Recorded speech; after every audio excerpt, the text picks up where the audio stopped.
So if you're wondering why Bridget is crying, all red-faced, teared up, keep watching because today's episode was juicy. It was good. It was deep. It was find convicting. It was out. encouraging.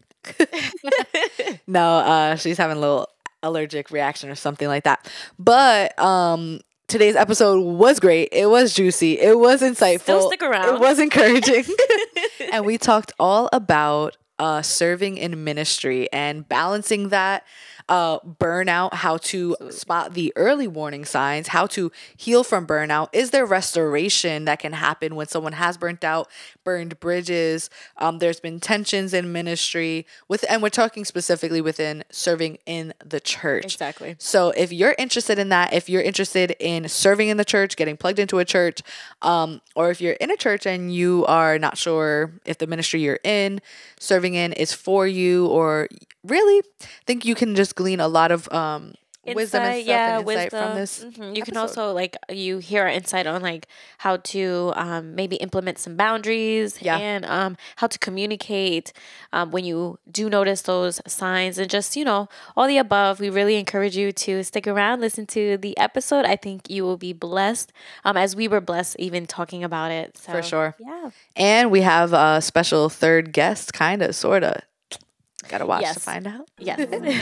Hey friends, welcome back to the You Can Sit With Us podcast. It's your hosts, Brittany and Bridget. and you always have a seat at our table. And on Wednesdays, we upload. We invite you to sit with us as we dive into relevant topics on faith and culture through candid conversations that help you grow in grace and truth. So get comfy and join us in this conversation. So, how do you like living in Florida? I love it. I love living. What?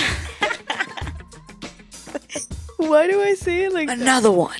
I love living in Florida. I will say though, I really, really miss having all of my 4 seasons. I miss it like crazy. I'm not down for like the 100-degree or feels like 100-degree weather in the summer. It's brutal. It's basically 100 degrees, bro. Yeah, like, it's crazy. Yeah, so, what do you like about Florida? I love about it. For me, I feel like it's a great balance of enough movement and like culture in it, and like like movement is the best way I can put it, and also calmness, like slowness. It's not like as fast as like where we grew up, New York, but it's not as slow as Georgia for me. Like that's mostly where I compare it to. It's like a great middle ground for me. Like if I want fun stuff, it's not hard to find. I was gonna say, what do you mean? Like what factors do you look at for slowness and fastness of lifestyle and stuff? So if I want like fun stuff, like it's not too far away to reach, it's like maybe like a 30-minute drive, maybe at most like an hour drive or so. And there's so many options to do. And then slowness, like you can go to like the springs, you can go to a beach. Like you can, well, obviously not in Orlando, but like it's like an hour away or so. Yeah.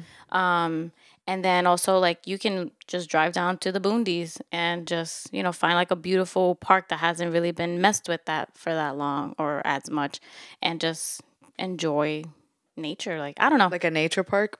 yeah, like a nature park it could be, or like I don't know, it's not like so much hustle and bustle everywhere you go. Like there's Like a city. it's not 100% city, but it's also not like 100% Like rural country. yeah. So I like that. And then also it's like very Latino, it's very Hispanic, which I do enjoy.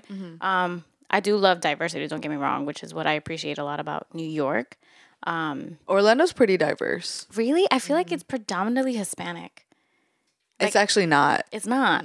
Oh, wow. Like statistic or census wise, it's actually not. It just seems like it though, because that's the world we live in. Like it is pretty diverse, but there's definitely a huge population of Puerto Ricans here for sure. Especially in Orlando and Kissimmee and stuff. But census wise, no, it's actually predominantly white. Get out of town. But it obviously depends like where you live, like who you're around. Like for example, on my block, there's every race, every culture. So I think it's pretty diverse. It's just you you see what you're in, you know, like the world you're in and stuff. Like, for example, I think there's so many Christians. There's such a huge church and Christian community here. And there is. But I'm like, I wonder how much of that is just because I'm in the church world. That's the world I live in. Yeah. Like, it's my life. Yeah, basically. yeah. So, Yeah. you know, like, Yeah. because I'm sure there's also a huge demographic of people who love to party and nightlife and smoke and drink and things like that I used to do. You know, I'm not exposed to that because that's not my life. And I don't know. I didn't grow up here either. So I'm not like, I don't know people like that. Yeah. For me, did you have any other thoughts on Florida? No, I was actually going to ask you, what do you think? Okay. I'm really intrigued about what do you think? I don't love it. I don't love it, if I'm just being real. It's kind of hard for me to share this opinion, especially with most of the people I'm around, because most of the people I'm around grew up here for the most part, better part of their lives. And I don't ever want them to feel like coming at their home or like, I've literally had this conversation and people have said, well, like, it's kind of annoying, like, you're complaining, but you live here. Like, you know, like, be grateful for it, essentially, like that type of thing. And I'm like, yeah, that's valid. And I take that feedback. And that is actually something I'm really trying actively to do, to like look at the positives of here, because I do plan on staying here for really the rest of my life, unless God tells me to move somewhere else. Yeah. But I'll kind of list the pros and the cons, like why I like it, why I don't. For some background, the places I have lived, I've lived in New York City and Staten Island, which is not as fast paced as like Manhattan, Brooklyn, Queens. Yeah. But it definitely is still city where I grew up. Like, it's definitely very urban, very like hustle bustle. Yeah, like I took PT my whole life. I said that to my Florida friends and they were like, what is PT? I'm like, public transportation. Like I didn't get my license until I was 23. Yeah. But I lived in New York City until I was 24. I had just turned 24 and then I moved to Japan. And in Japan, I lived in Okinawa, which is literally like the Hawaii or like Puerto Rico. I would say it's more like the Hawaii of Japan because it has its own native island culture, but it also obviously has Japanese culture. And then I also lived in Italy for like a summer, studying abroad in college. I did have an apartment there and stuff. So like I wasn't there for that long, but I did get to experience like what it was like as a local. And then I lived in Germany for a few months. And in Germany, I lived in the like countryside. Not super, super countryside. Like we had a grocery store and gas station like right down the block, but it was definitely more like country. And I lived upstate New York for a few years in college, which was country. Technically, it was a city population wise, but it was like a small city on top of a hill. A city on a hill cannot be hidden. And it was, oh my God, the views were crazy. Like you could see the mountains and in the fall with like the orange leaves. I can imagine. Oh, it was so beautiful. But it was like a typical like small town vibe. Like we had Main Street with like mom and pop shops, restaurants, and then a Walmart and a McDonald's. And like that was it pretty much. That's how it felt like in Georgia, but not nearly as like appealing. Okay. You know? Yeah. Continue. I'm sorry. I loved it. I honestly was shocked that I loved it so much. But obviously there was things I didn't like about it. Like there wasn't much when I wanted to go shopping. Things like that. And then now I live in Orlando. So that's like all the places I've lived. So you guys have context of like what I'm basing my comparisons off of. Yeah. So Orlando, I do love how it is a little bit more calm than New York. It's obviously not city. It's not like so much like just cluster. Like like so many people. There's not a lot of foot traffic here. So like people drive everywhere, which is actually one thing I hate. Exactly. I was just gonna I say do that. not like that. But I also didn't love PT either. Yeah. I think I don't like driving here because there's so many people driving all the time. There's so much accidents. Yeah. People drive crazy. Like yesterday I was driving on the highway on I-4. Like, and it wasn't that much traffic, and people are swerving multiple people, like switching lanes, swerving lanes. I'm like, why? Like, how are your souls? Like, are y'all okay? Do y'all have therapists? Because why do you need to do all that? Yeah, I'm like, your wife better be pregnant. It's so annoying. I feel like I cannot even have a second of like not paying attention. Yeah. Of like just cruising. Like I have to be so on guard driving, and it's exhausting. Like if I'm just being real, It's really annoying. I love the parts of Florida that are way more suburban, like where your house is, Yeah. Davenport. Oh, yeah. Love that area. I 1000% Claremont, agree. love Claremont. Yeah. Like even like up north, I think it's north, like Sanford. Like the nicer parts of Sanford. Yeah. Just the more like suburban, like country parts. I agree. love Tampa because it's super close to the beach. We're not close to the beach in Orlando. It's an hour away, which is so annoying. Like, can you tell I'm spoiled? Like in Okinawa, the beach was like 5 minutes away, so I missed that. But and I also realized though I like to be around bodies of water. Yeah. Like I need that. Even in Staten Island, like it was an island, so like literally right down my block. I mean, it wasn't the nicest water, Right. but I had my spot. I sat on the water, and like Yeah. I need that, and I don't have that here. Yeah, I can agree because like when I go visit my mom in New York, the Alice Austin house is right there, and it's a daily thing for me. Yeah. Oh my gosh, I love it, and yeah, I mean, granted, it's the Hudson, it's not the nicest, but everything about like just being in nature, sightseeing, even like you know, it's really nice. Like I love that. So I agree with you on that. I do miss the lack of like walking out here, you know, because. Like when we went to Chicago, we were able to walk everywhere. It was nice. And then I used to hate PT when growing up in New York. I used to hate it. I'm like, oh my gosh, I can't wait to learn how to drive, all this, that, and the third. But now I look forward to it because I get a break. Like I'm getting driven. Exactly. It's Like, just like your personal driver. Yes. It's like you get to read, work, Oh do my gosh. things, just exist. Exactly. It's literally like no matter how long the ride is, like you get to breathe. You get to just stop and kind of be pampered. It's like weird to think about, but we don't have that here, and I miss that. Like I'm literally always said, if I make enough money, I want to pay for a chauffeur. Like driving For real. really is. I don't like it. One thing about me, Passenger princess all the way. Word. We do have buses here, but like I don't know if I would ever take. A bus here. I rode one once just Me to too, get when I the was experience. 6. Oh, really? Yeah, Oh, snap. we came to visit. Oh, snap. I did. And it was similar to New York, but not the same. Yeah. You know, so, but I mean, it was interesting. It's interesting. Yeah. So to wrap up my thoughts real quick,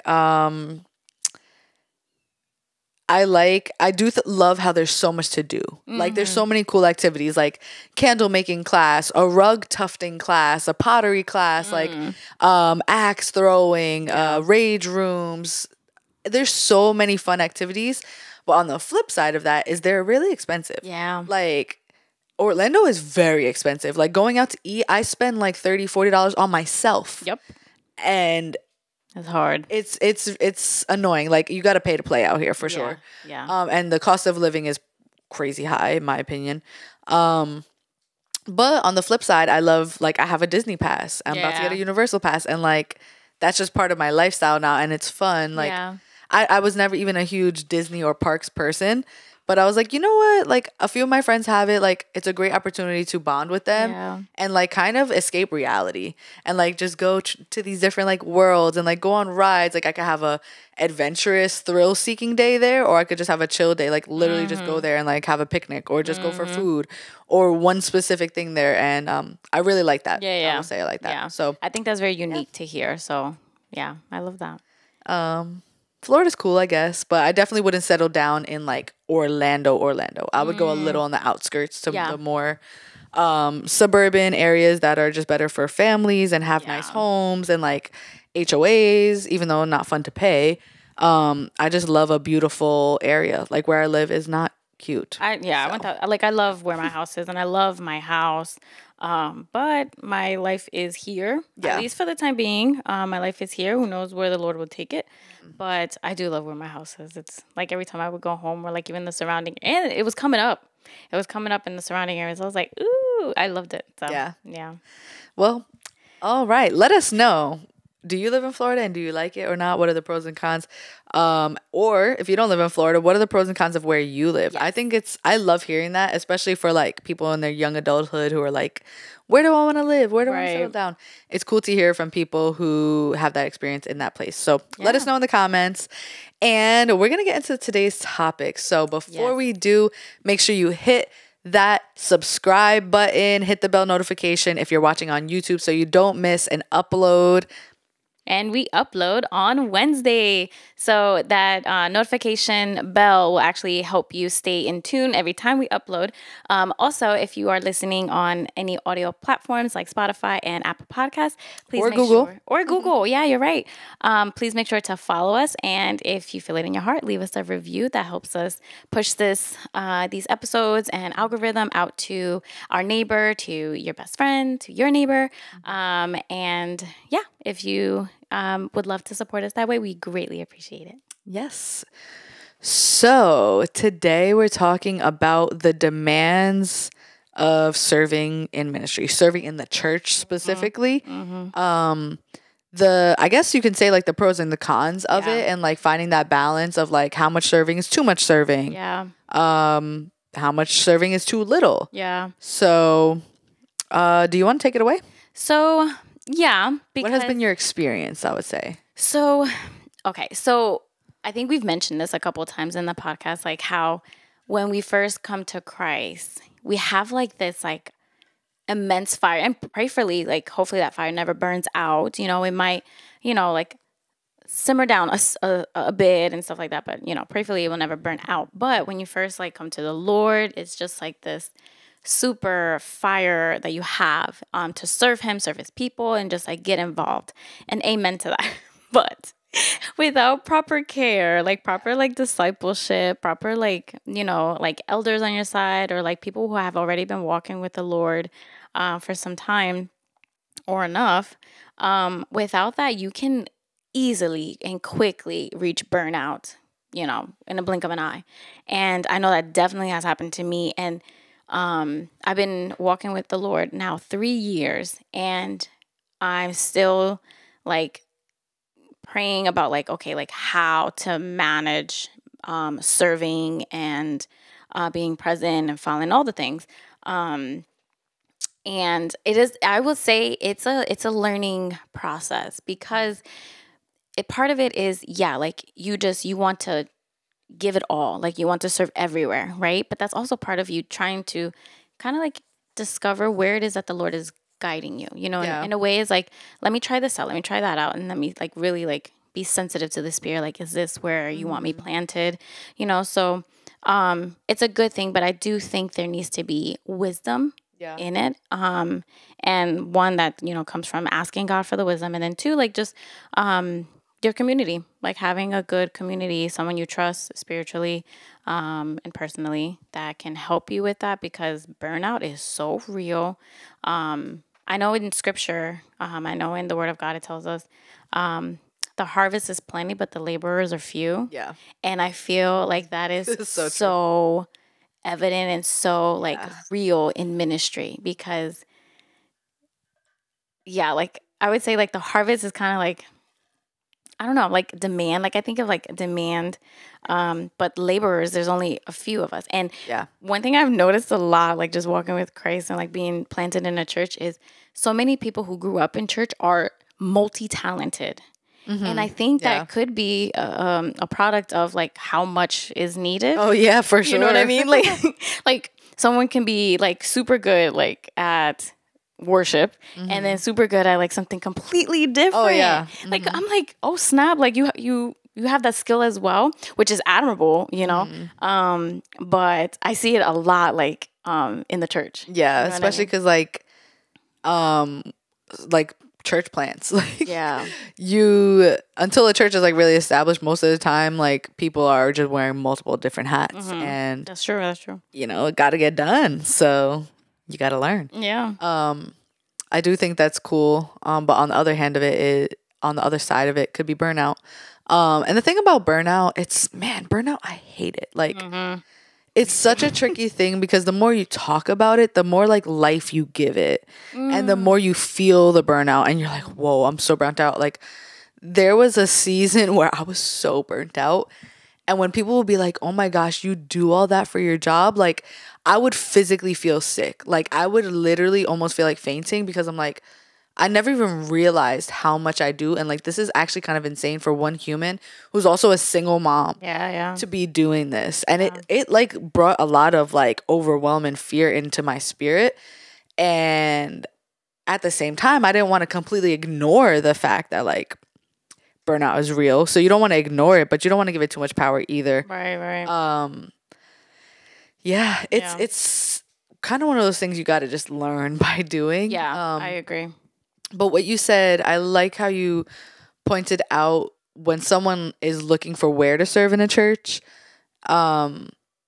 sometimes they join a bunch of different teams, a bunch of different ministries.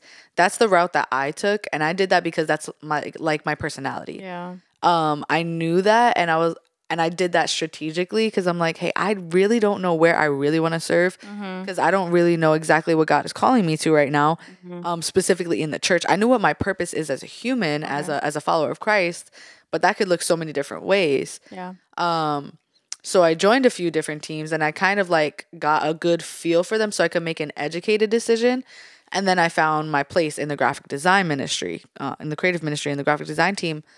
And on the other hand of that, though, I think you can never, ever go wrong with literally just choosing one that you're passionate about, that sparks an interest, and just choosing to devote 6 months to it, like fully give it your all. Because the beauty in being like really in something is you also see the other things better too. Yeah. Because now you're engaging with and interacting with the other teams in the other ministries, so you kind of see how they all play together for the bigger picture and the bigger mission.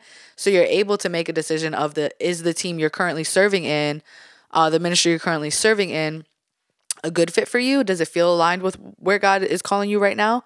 Or is the next one, you know? Right. So that's the advice that I usually give to people. I do that a lot, especially going through people who go through next steps, or they're like, hey, they just came to the church that I really want to get involved.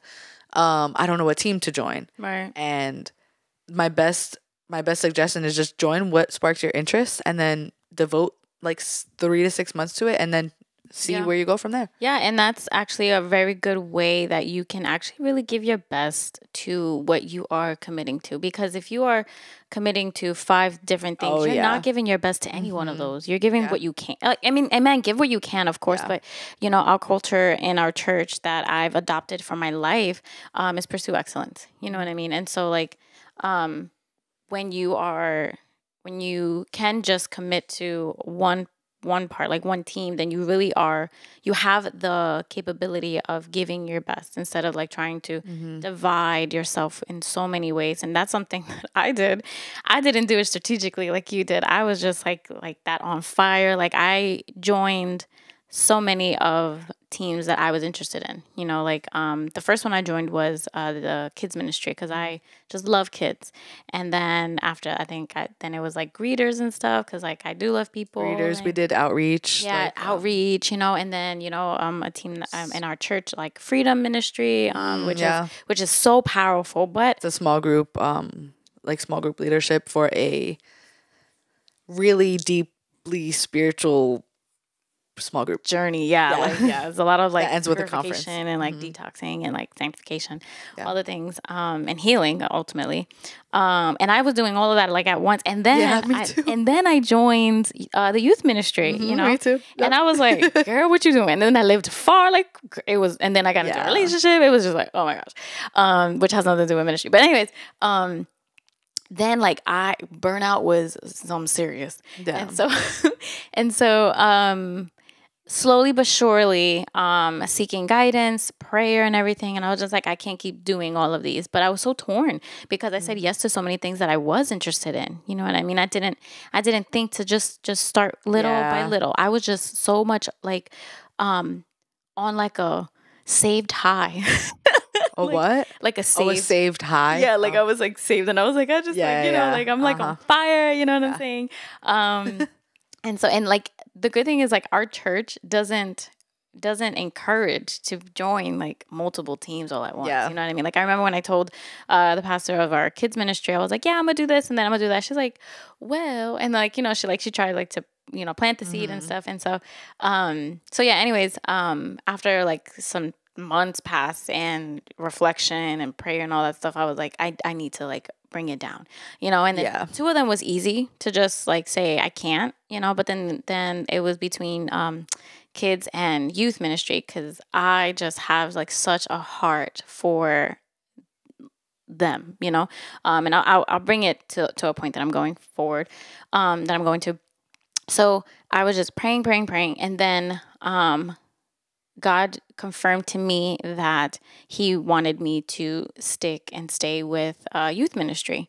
And it was very hard for me because I absolutely loved. It was interesting because I remember you going through this journey, and me and Liz were like praying for you and giving you advice. I wholeheartedly felt in my heart that you were going to and should choose kids. Yeah. And I'll share my reason to that in a second, but yeah. Okay. So, and it was hard because I love children, I love kids, but then I like was thinking also like practically as well, like with where I was serving in kids ministry, like I was just like, like keeping an eye out for the little ones. Like they were babies. They weren't verbal. They didn't even walk.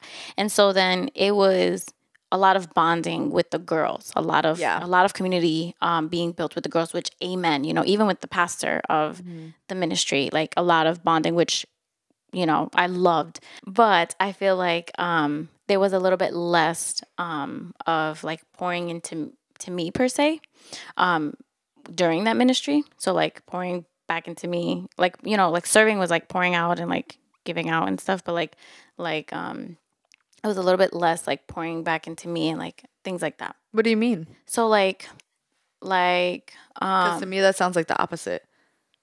Like I feel like the community aspect was really strong. Mm-hmm.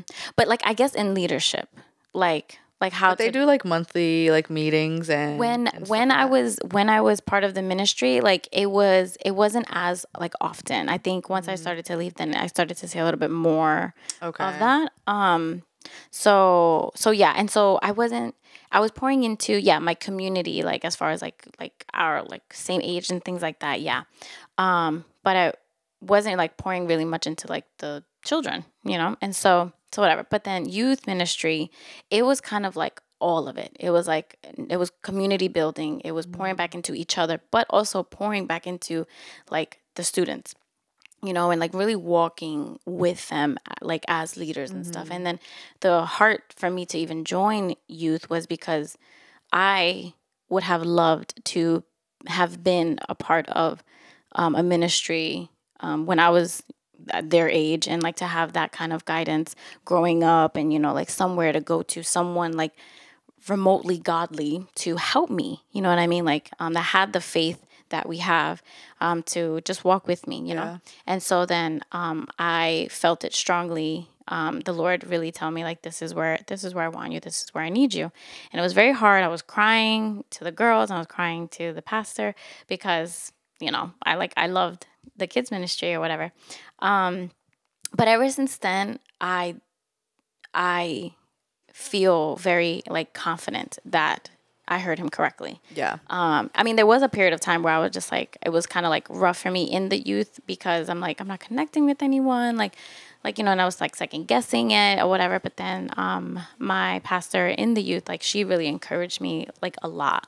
She really encouraged me. I came to her and she encouraged me like crazy. And, from there is when I prayerfully, asked the Lord, like, how do you want me to serve here? And then I decided to lead a small group. And then from there, like, it was like secured confirmation that, okay, yes. Like your purpose was made more clear. Yeah. That's really good. Yeah. But the reason, like the whole thing I was coming to, and like I saw this like pattern of my passion is I have a passion for, per se, like kind of like the vulnerable.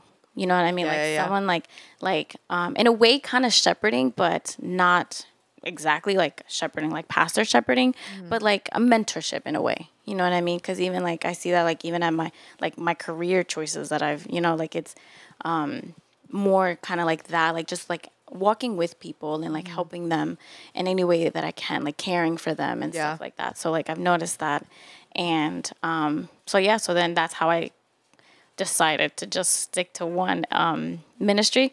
And it's been a lot better since, like, the burnout that I have like felt now compared to the burnout that I was when I was in like 4 different ministries.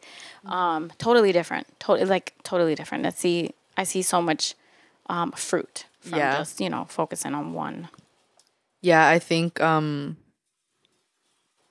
either way you would have been fine. Right. And I think a lot of times, and this could be a whole nother conversation on decisions, like how to make the right decision. Right. I don't think unless God made it very clear to you that you should not be in one ministry, but that would have to be such a rare case where he's speaking to you so specifically. Like, I don't know, because at the end of the day, serving the Lord is serving the Lord, right, right. And you're pouring back into his kingdom. You're feeding his sheep, quote unquote.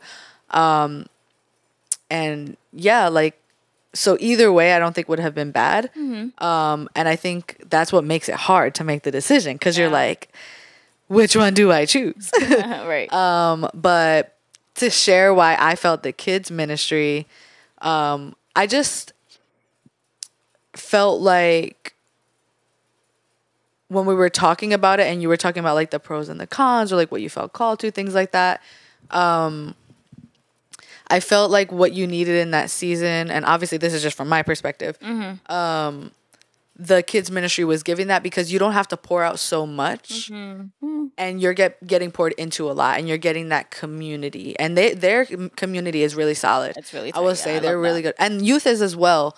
But personality wise, like, I just felt like you would mesh well with those people. But this is where it's hard in ministry too, because like on one hand, it's good to do that, to kind of go where you feel like you kind of fit in and you feel safe with people. That's very important. But at the same time, comfort can be dangerous. Familiarity can be dangerous. So you stepping into the youth where you felt like, oh, I'm not as cool as them. I don't dress as nice as them.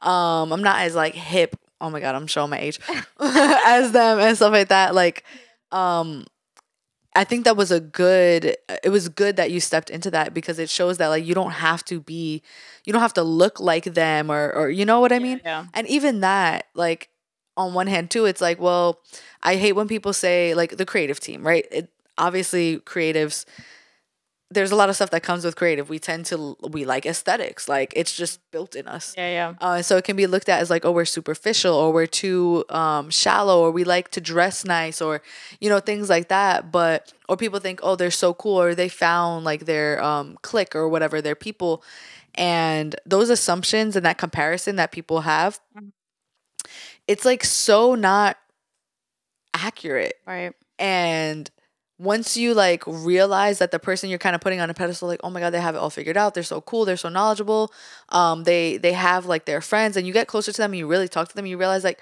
no, they probably have the same problems and insecurities and doubts and fears and goals and stuff that you do too. Everything is not as it seems. Right. So I think that you choosing that it kind of showed on both sides, like how you don't have to look like the typical youth ministry leader, dress like them, listen to the music they listen to, and you can still be effective in the youth ministry. In fact, it's encouraged, because you doing that also, it shows other people that like, okay, cool, like I can do this because like I'm passionate about it. I'm not doing this to fit in. I'm doing this because I feel called to do this for God. Right, exactly. So that is what I honor about that decision. Amen. But I knew also that like whichever way you chose like was gonna be amazing. I love both of those ministries. Yeah, I me would too. probably never serve in kids, because I am not a kids person. I always say this. I have a kid, but I'm not a kids person. But no, I love them, and it was so hard. I was like boohoo crying, and like, oh my gosh, it was so hard. Like, and but you were building a really good relationship with the pastor, and so that's why I was like, don't, like, you have a good thing going, don't walk away from it. So I was actually really surprised, and like part of me was like, oh my gosh, like I hope she made a good decision. And then also like looking at the practicality of what does it look like to serve on those ministries. Kids ministry, you're only serving on Sundays during services and like encounter nights, like weeknight services. Youth is like, it requires a little bit more. Like you can serve as much as you want to, but there's going to be constantly, you're going to have to really get good at saying no. If you can't make it to the midweek services, the weekend events, the fine arts competitions, the the summertime antics and things that they do, like the conferences, the trips, like all those things. 1000%. Yeah. I mean, but I 1000% agree, which kind of confirms to me a little bit more why I felt strongly the Lord guiding me more towards youth, because I need to strengthen in that boundary. You know what I mean? Yeah. I need to, because I can very easily, kind of like how I got into the situation in the first place with joining 4 different ministries and stretching myself thin, is like I was just saying yes to so many things that like I love and am interested in, and like, you know, just like high on this, like, you know, gun ho, like I love the Lord. I, like I said earlier, prayerfully that never burns out. Yeah. But there still needs to be some wisdom in that. For sure. You know, but I feel like that all of this like has been a learning process for me as well, like a strengthening process for me to really learn how to like use the wisdom that he is placing me in, you know, and that's a journey. He's not just going to give it to you and like, boom, you know what I mean? So it is interesting. Yeah. You have to learn how to say no. Yeah. To certain things so that you can give a better yes to the things that you really are being called to. Exactly. That really require more from you. Exactly. And the thing is too, when you are saying yes to so many things, you don't even realize what you're missing out on like one of those many things that could be serving your purpose deeper, and it kind of like you serving deeper in your purpose too. So, right. And then you realize that once you say no to the other things, and you can give yourself more fully to that. I think there's so much more growth that happens when you plant your roots somewhere. Yeah. And this goes for so many things in life, but there's so much more growth that happens when you plant your roots, and you get to really just dive deep and like learn the intricacies of something. And then that is so much more valuable, because then let's say you do want to shift to something else, kind of like what I said earlier with the teams, but this is true for careers, a skill, anything like that, then you're so much more likely to succeed at the next thing, because you already have like a foundation and structure built up of how to be deep in something. Yeah. You know? Yeah. I have a question for you. Like, when someone is really committed to ministry, whether that's in one ministry that they decided to fully invest in or multiple of them, what is your take on like when, or what is an alert that, oh, like, okay, you might be doing too much, like you are burning yourself out? Like, what is an indication that, like an early warning sign of like a burnout? warning sign? There's so many. Okay, I'll just go through and list a bunch. Definitely when you're more irritable towards people. When the people that you serve with irritate you and you're frustrated easily. When you start thinking bad things about your leader or the people that you serve with. Okay. When your time with God starts decreasing, and then you're kind of like pouring out from, I don't know, like yesterday's faith or yesterday's Bible study. You know what I mean? When you start being a bad influence on others. That's good. What's an example of that? Like when your negativity starts to spread. Okay. Yeah, that's real. Yeah. You're complaining about like the times or the preaching or certain people. Yeah. When you, I think those are like the main indicators. And then also when you feel like, I'm trying to make it like general too. Like for me, when it feels like I don't have time for myself. Well, it's different for me too, because I have a kid. So like it's different for people who don't have kids, because like I think it's easier to miss the warning signs. I think it's a little easier to see them when you're married or have kids, because you have someone else who's directly affected by you all the time. So I notice it a lot in my child's behavior.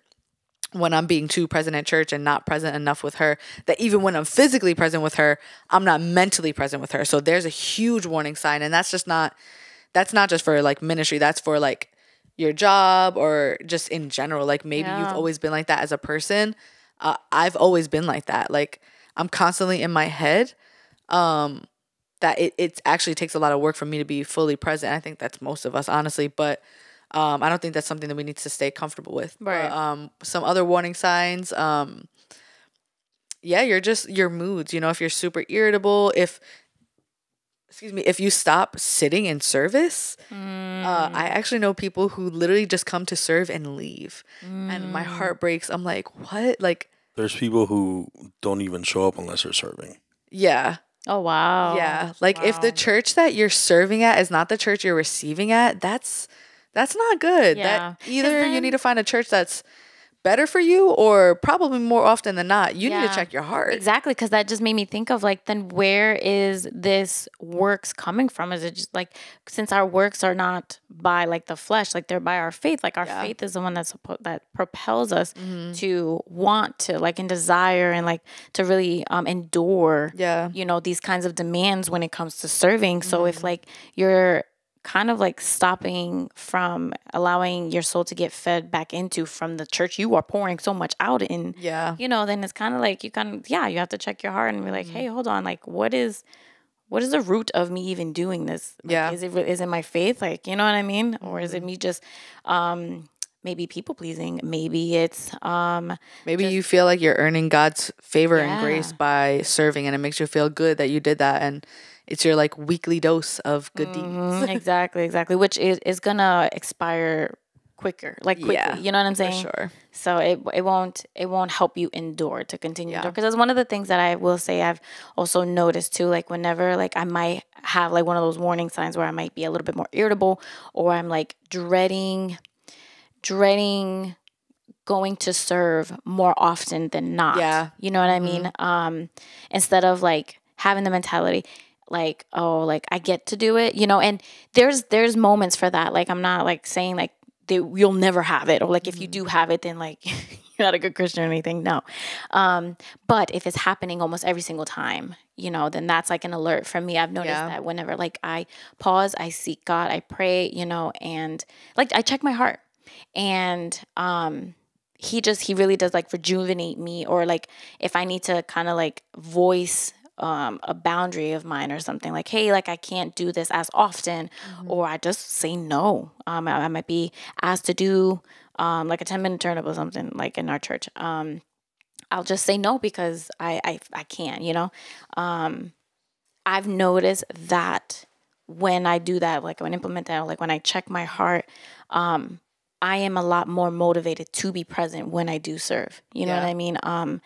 And I think that's like a practical way of like noticing where's your work coming from. You know what I mean? Because of those alerts, like, oh, like the irritability and all these things. Yeah. But then I check my heart, and he really just does something in my heart to then help me enjoy serving him in his kingdom and, you know, his people and stuff.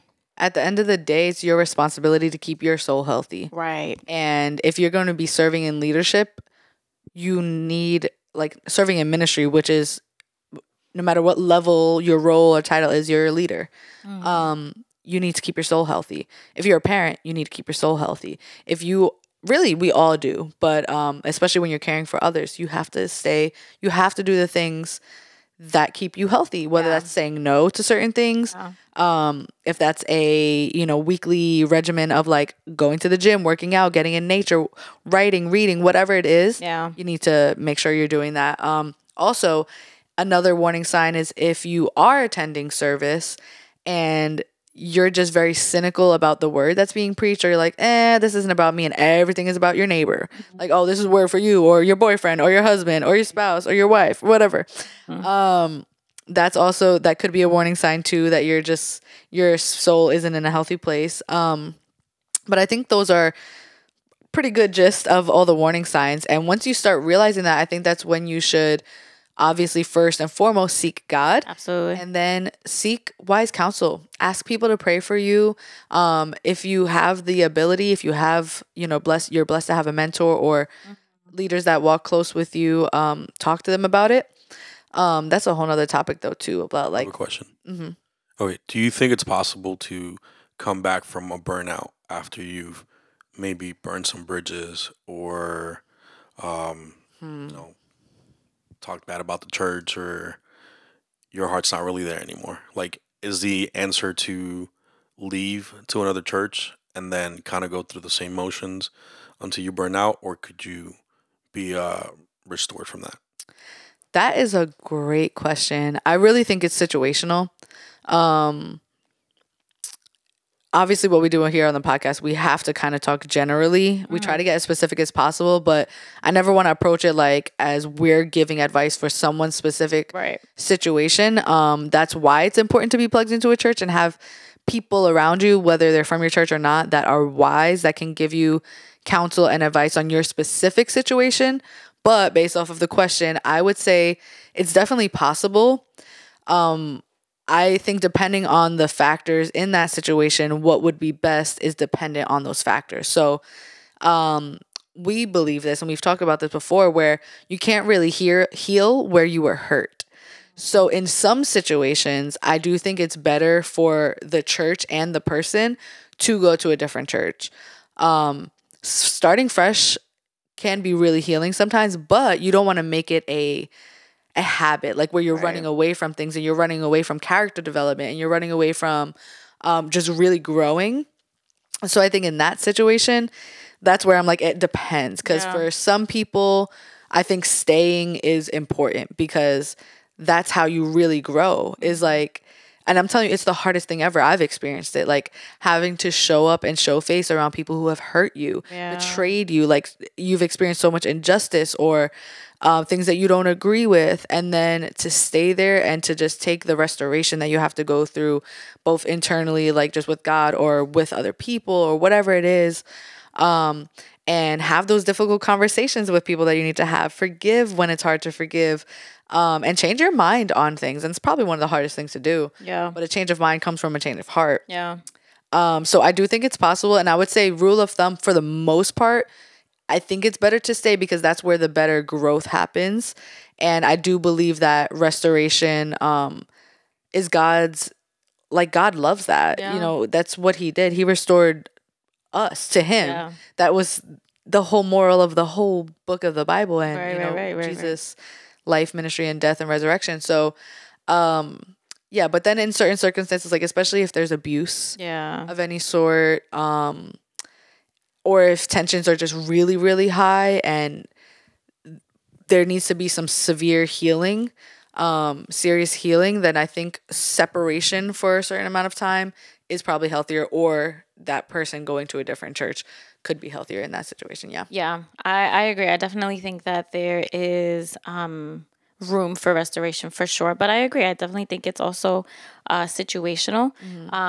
My concern about not staying, if like this situation, like the person not staying, my concern would be them kind of running away from actually dealing with the issue, like the root of the issue, because it's going to catch up to them at some point. Because they're going to have to sit down and face it. Yeah, because like if you find all the reasons to leave the church and go to a different church, and you're going into that church with like the same like toxic or mal habits. I don't know if I'm saying it right, but like, you know, like unhealthy habits or whatever, then you're going to just continue to repeat the same pattern, the same cycle. And then it's the same thing. Then you're going to leave that church, you're going to another church. And then, you know, it's kind of like you're leaving scars. Like, you're leaving behind a trail of just mess. And even for yourself, like, you know what I mean? Like you can very easily just get like lost and start to find identity in these like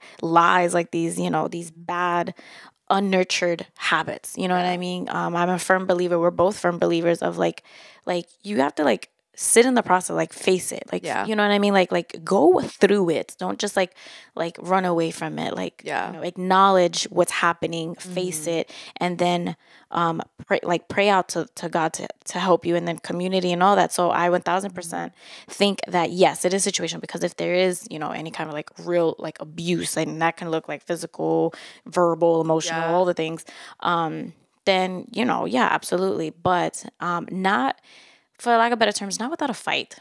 Like not without effort. Yeah. You know what I'm saying? Like the things you mentioned, like forgiveness, you know, community, like hopefully, you do have a wise like mentor and things like that. Like fight for it, you know, like it's good for your soul, and like there's a lot of growth in that. So I would always like encourage that, like to go through the process, like forgive and all the things, and stay, you know, at least try before like the and before the absolute worst case scenario, you having to go. Yeah, you know what I mean? Because like it's something that you want to like look within. You know what I mean? Because if you leave, like I said, you don't want to take those things with you and then keep leaving that like nasty trail. And like one of the major factors in that, and I don't want to breeze past it, and it just came back to me, is like we're also kind of talking about in a situation where you're at a church that's pretty healthy. Because I know I haven't experienced it myself. Praise God, I've experienced a lot of other things, but especially from people who grew up in the church, I've heard it a lot. Like, sadly, there are a lot of churches that are just not healthy. Yeah, and so that's a factor too. So we're talking in the aspect of if it's a fairly healthy church. Like at our church, I love the way that we approach restoration. Like if there's scenarios that happen, moral failures. God, why can't I say that? Tensions between people. I've seen people go through that process of like where they wanted to leave and they went through a lot, and then a year later, you know, like they're serving again. They're in a healthier place. Like they're in thriving friendships and relationships, and the people in the church are loving on them. There's so many like little details that go into that too. Of like, it takes a lot to like continuously like, you know, show up when I don't know, when something has happened that's caused you to want to leave, and it will definitely challenge you and stuff, but it's worth it at the end of the day. That's where the real growth happens. So absolutely. But I mean, and this is just talking in the context of like, like serving in ministry in the church, you know, because ministry, as we said it in the previous episodes, like it's your life. You know what I mean? Like, it's your life. And this is just like mainly in the context of church because it's Are you crying? No, my eyes are just irritated. But cry so we can go viral again. No, I don't like crying, guys. I don't like it. But what you call it? Because it's hard. The reason I say that is because it's hard and it's very easily for us to kind of get discouraged. Like why am I like doing or like going so hard and like serving and stuff like that when there's a lot of like difficulties, because there's a lot of like demands that like we said, the harvest is plenty but the laborers are few. Because I've been there where it's like, oh my gosh, like this is just so much and for free, you know what I mean? So it's like but trying that's go ahead. You know, like trying to like divide myself enough to where I am serving the church with the best that I have, you know, but also all the other things like in my life, like, you know, working and, you know, relationships, friendships, like responsibilities and things like that, like, or even personal things like if you really enjoy like anything like that's good for your soul, like working out, anything, hobby, whatever it is, like trying to like manage it all. Like don't serve at the expense of neglecting yourself. Right. Exactly. But I feel like sometimes like it's very easy to lose sight of that. You know, like, and you've helped me out a lot with that. And I think like I've come to a place where I am like not trying to jeopardize that. You know, like I'm not trying to like jeopardize my own like well-being. You know, even though like I do, like I love, like I have a passion in how I serve the church. You know what I mean? I have a passion, but I am learning how to like see those alerts and things like that.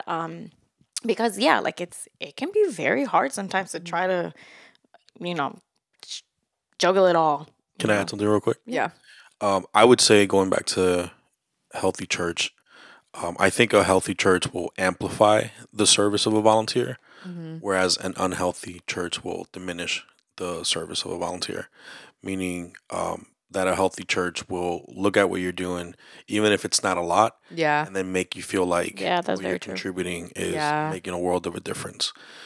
And when you have churches like that, even people that might not be the most skilled and, like Bridget was saying earlier, like be multi-talented, will still feel like their little contribution is going a long way. And so that helps to kind of feed back into the loop of what I'm doing matters. And that helps prevent burnout. Whereas like a church that's diminishing the amount of work you're doing, whether it's a lot or not, will make you feel like you're not doing enough. And that's going to push you to want to keep doing more. And then the doing more is going to lead you to burning yourself out. That's really good. Yeah. I think that's so important for leaders to know like how to encourage their people, their volunteers. Because at the end of the day, you even giving 1 minute of your day is like more than asked for. You know what I mean? And then on the other side of what we're talking about, we talked a lot about like not burning yourself out. Just before we wrap up this conversation, I also want to speak to the people who find a lot of excuses to not serve. So there's a fine line between, you know, preventing burnout and like just making excuses and not being committed. Yeah. I think at the end of the day, everyone's process is different. Everyone's life is different. So your seasons are different. Like right now you're taking a break from serving because you just started school, which I commend that. And I'm so happy and proud that you did that because you know yourself best. And you know that that would have been really, really hard for you to just even mentally, really, mostly it's mental, like the adjusting to a whole new lifestyle, responsibility while also having to show up and things like that. At the same time, it's like there's always going to be things in your life changing. So every time that happens, should you stop serving? You know, like that's true. So I think that's where it's important for you to have a good relationship with your leader and people that you can like work through that and like find a way to still serve that fits and is healthy. Because at the end of the day, we serve for God because out of our love for him. Exactly. And for his people, truly. And really to walk out our purpose. It's like the specific gifts and personality and experiences that you have are to be poured back into his church. Exactly. To bring more people to know him and to help them walk in their purpose, which is to help other people know him. And it's, you know, it's that life cycle. So, yeah. To add on that, I feel like comparison can be like a blockage too, because like a person could be comparing themselves to how another person is serving. You know what I mean? Like, oh, this person is serving this way, that way, and that way. Yeah. But you know, reflecting on my life, I feel like I can only serve this way. And I feel like don't compare yourself too much on the way you see other people are serving. Let it be an encouragement, absolutely, but don't compare yourself to where it's just like, oh, how I could serve is not enough. Yeah. You know what I mean? Like how I'm able to serve the church because, you know, like you said, like we serve from our faith in God and like for his people, for his kingdom. You know, don't underestimate like that is the way that you can serve and how fruitful that will be just because you're comparing yourself to how another person may be serving. Their life is completely different than how your life is right now. And man, this is why I hate comparison. Like, I detest it when people like open up to me. Not that I'm mad at them, but like comparison. First of all, the root of it is definitely it's spiritual. Yeah. Everything is more spiritual than we think, right? But comparison annoys me so much because what I said before, where you're probably comparing yourself to someone that like, for example, in this situation right now where you're like, oh, dang, like I just started school and I can't balance serving. But you look at this person who's like going for, I don't know, their master's. They have a full-time job and a side job and they're serving in this ministry, that ministry, and this ministry. But why are you comparing yourself to that person? Because I promise you, and this is not true for everybody, and I'm not trying to knock the people that are genuinely high capacity and can do that and be healthy. However, I will tell you as a high capacity person who has done that my whole life, juggled so many things, the state of their soul is probably a lot less healthy than yours. I promise you. Most people. Not true for everybody, but most people. Like from the outside looking in, it's like, oh, they have it all down packed. Okay, but how is their sleep? Are they sleeping well? Are they physically healthy? Are they mentally healthy? Are they present for their kids and their spouse? Like, do they have any other life outside of this? Like, those are the things that you don't see and you're comparing from what you do see. But it's like, is that really the standard you want to base yourself off of? Like, we need to stop comparing ourselves to other people. That's not the standard. Yeah. You know, the standard should be like the person you were yesterday.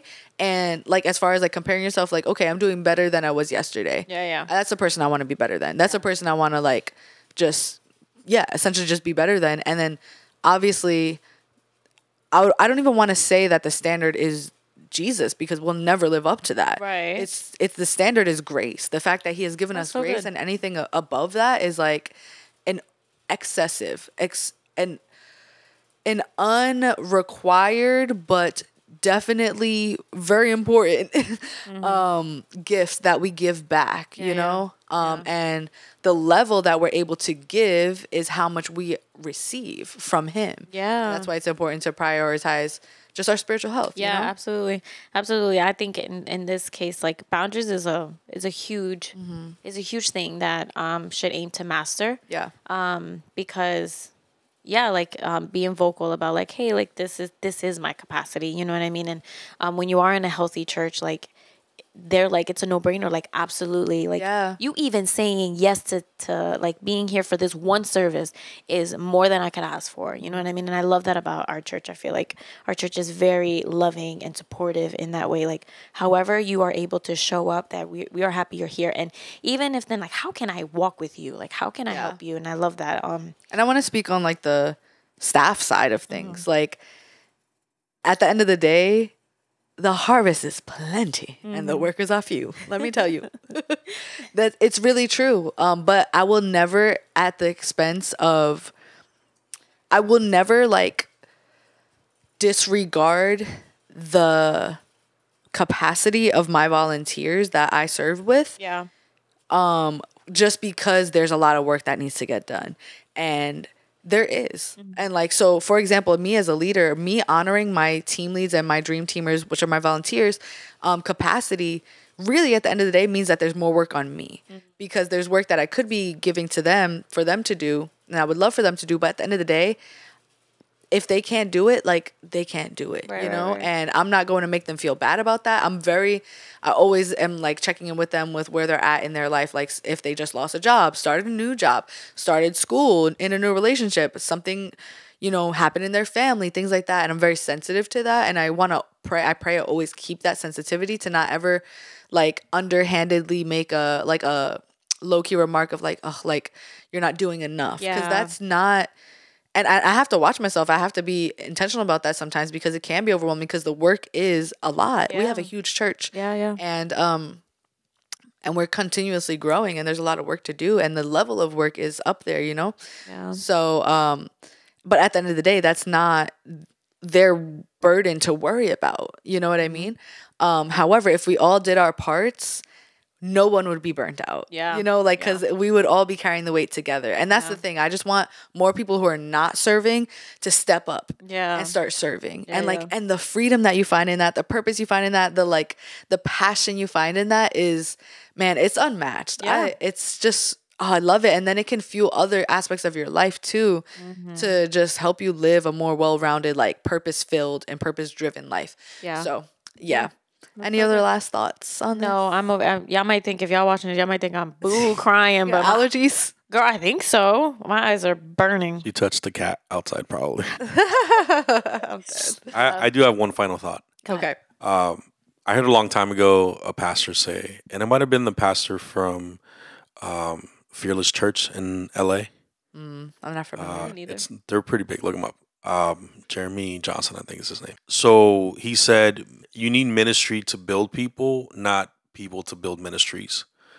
And I think that's really powerful because the idea is that we don't create these ministries to like bring people and to start doing things, but rather the ministry is an outlet for us as leaders to be able to help people find purpose, 1,000% grow in different areas of their lives. Yeah. And I do think that ministry is a twofold thing. Like it's partly craft and then partly discipleship. And so as a leader, what you do in your ministry, it's kind of a backdrop. Like if you're a creative, the creative is the backdrop of what you're doing, which is really shepherding people and helping people grow and helping people find purpose and helping people connect to the church. And so when the craft becomes a priority, that's when it's easy to, again, diminish the people. And now you're not shepherding people. Now you're bossing people. Now you're taking advantage of people. But if the priority is people and using the craft to help shape them, help shape their faith, their growth, then I think that's when you become a healthy ministry. Yeah. So question in regards to what you're saying, I wholeheartedly agree with that. But correct me if I'm wrong, you're talking more to the leaders that are like leading the volunteers, right? Right, yeah. Okay. But it could also be other people within, like, volunteers Okay. that are, I guess, co-workers in ministry, where Okay. it's like you can, you know, if you're working with someone else, if you're in a graphics team and you're not a leader in the graphic department, but you're working with other people in the graphic department, like, you should never put the final product before the people.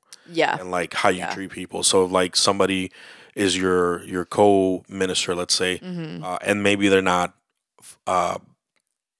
working towards their full potential or giving the best or meeting the expectation, then you as a fellow volunteer should be able to speak into them and see how well they're doing, see what's the root of why they're not performing to the best of their ability. So it's not necessarily just being a leader, but also like leading within your volunteer. Yeah. Real quick, sorry. It's okay. You okay? Not really.